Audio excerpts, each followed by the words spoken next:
तो एक और बीजेपी मुस्लिम वोट बैंक की घेराबंदी का प्लान तैयार कर जमीन पर उतरने की तैयारी में है, तो वहीं कांग्रेस अध्यक्ष मल्लिकार्जुन खड़गे ने कार्यकर्ताओं को दलित, ओबीसी के साथ मुस्लिम समुदाय को जोड़ने के निर्देश जारी कर दिए हैं। जबकि क्षेत्रीय दल भी इसी कवायद में जुटे हैं कि कुछ भी हो, लेकिन मुस्लिम वोट बैंक जो है वो उनके भी हाथ से छिटकना नहीं चाहिए। कुल मिलाकर के हर किसी की रणनीति इसी वोट बैंक के इर्द गिर्द घूमती नजर आ रही है।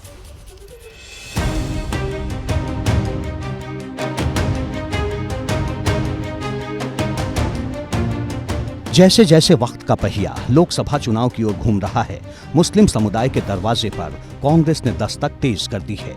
चुनाव की आहट के साथ उत्तर प्रदेश में कांग्रेस का काफिला मुस्लिम समाज की गलियों से होकर गुजरने लगा है।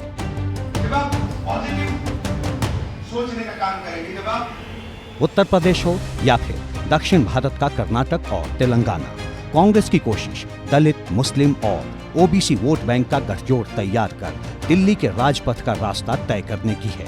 झारखंड में कांग्रेस ने गुलाम अहमद मीर को प्रदेश प्रभारी बनाकर बड़ा संदेश दिया है।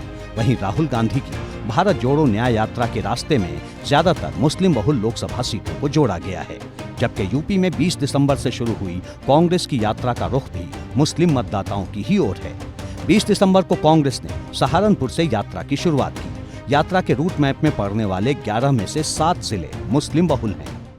ये मुस्लिमों का मन बदल चुका है और मुस्लिम ने मन बना लिया है, भारतीय जनता पार्टी के साथ रहेगा। आने वाले लोकसभा 2024 चुनाव में पूर्ण बहुमत से बीजेपी को पुनः जो है जीत दिलाएगा। मुसलमान भाजपा पे 2014 से विश्वास करता चला है और अभी आने वाले चुनाव में आपने देखा होगा जो अल्पसंख्यकों का कम से कम 12% वोट डाइवर्ट होकर भारतीय जनता पार्टी की तरफ आया है। भारतीय जनता पार्टी में सबका साथ सबका विकास के साथ जो सबका विश्वास लगातार जुड़ता चला जा रहा है, तो ये भी अल्पसंख्यक समाज की एक बहुत बड़ी उपलब्धि है कि भारतीय जनता पार्टी में विश्वास रखे हुए हैं। जो मुसलमानों में शुरुआत में एक भय था भाजपा के आने से, उसको ये लग रहा था कि भाजपा आएगी तो मुसलमानों के साथ अत्याचार होगा, लेकिन 9 साल मोदी जी के पूरे बिंदास तरीके से बीते, कहीं पर कोई मुसलमानों का शोषण नहीं हुआ। अगर एक तरफ भव्य राम मंदिर बन रहा है तो दूसरी तरफ उनकी मस्जिद की भी तैयारी होने वाली है। और ये भी खबर है कि कांग्रेस क्षेत्रीय दलों के प्रभाव वाले राज्यों, खासकर यूपी में उन्हीं सीटों की डिमांड कर रही है जहां मुस्लिम आबादी ज्यादा है।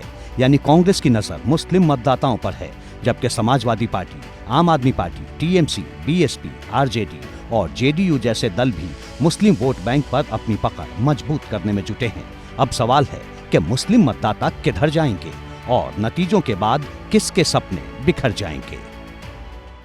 देखिए, भारतीय जनता पार्टी को और नरेंद्र मोदी जिस भारतीय जनता पार्टी के लीडर होंगे उसे मुसलमान कभी भी इस देश में वोट नहीं करेगा। इस सच्चाई को बीजेपी भी जानती है और नरेंद्र मोदी और उनके रणनीतिकार भी जानते हैं, पर वो हमेशा इस बात की कोशिश करते रहते हैं कि अल्पसंख्यक यानी मुस्लिम रिएक्शन में मत खड़ा हो।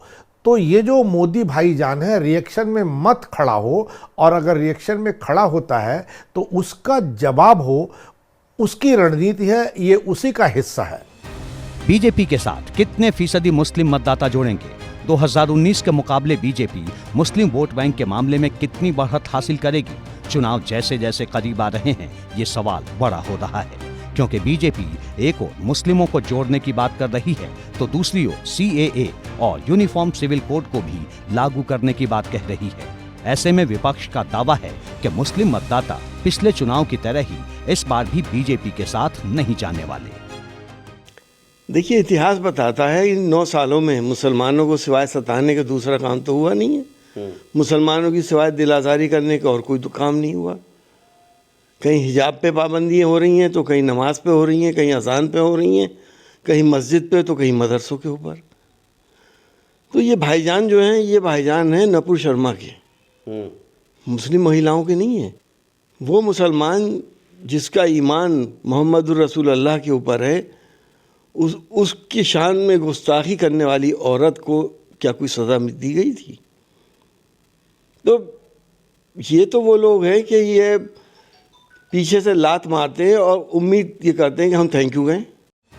लेकिन बीजेपी के माइनॉरिटी प्लान और विपक्ष के दावों से इतर सवाल है कि आखिर मुस्लिम मतदाताओं के मन में क्या है?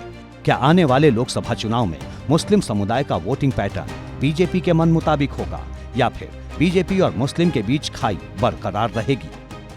कि मोदी जी बहुत अच्छा काम करवा रहे हैं, है ना। बहुत सारे जो है कि देश के लिए बहुत अच्छा काम कर रहे हैं और मुसलमान को लेके चल रहे हैं मोदी जी, और सब जो है कि मुसलमान मोदी जी के साथ हैं। भाई जब से मोदी जी आए काम अच्छे हो रहे हैं और बदलते आ रहे हैं। भाई मुस्लिम मतदाता भी वोट डाल रहा है।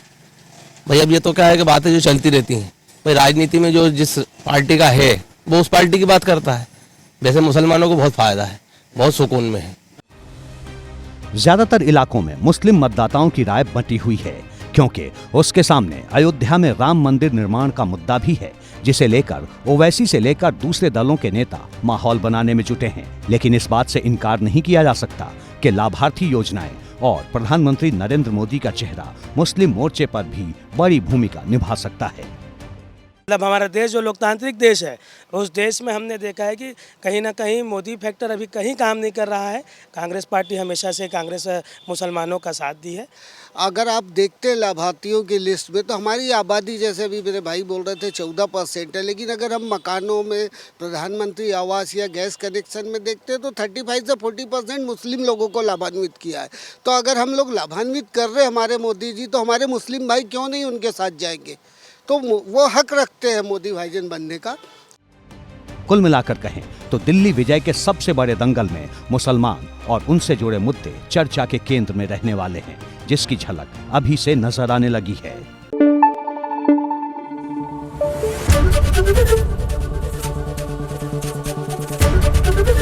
एबीपी न्यूज आपको रखे आगे।